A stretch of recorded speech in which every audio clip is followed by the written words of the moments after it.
Clint Shireman here with the Knauf Academy, wanting to talk about sound and acoustic insulation.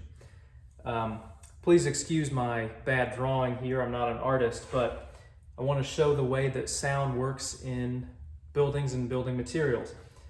So on the orange picture here, we have what's a more rigid material, or maybe a closed cell type material, and a big sound wave hits it. It may absorb some of it and then reflects a lot more of it. Whereas you have a fibrous product, a big sound wave hits it, that sound energy then moves through the product. It actually absorbs the sound energy and only a little bit might be reflected.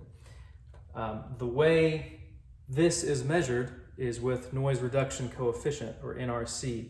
That's a decimal value.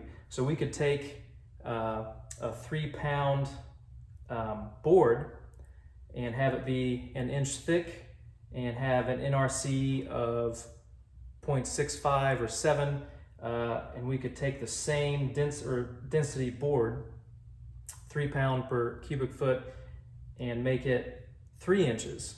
And that NRC would continue to go up because it has more space to absorb that sound energy.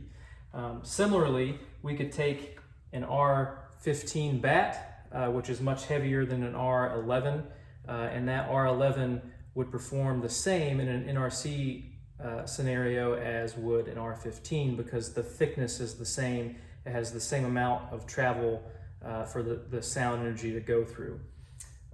When we take products like this that have their own value and we put them in an assembly, like what's here behind me, a wall with some bats, that is an STC, or sound transmission class.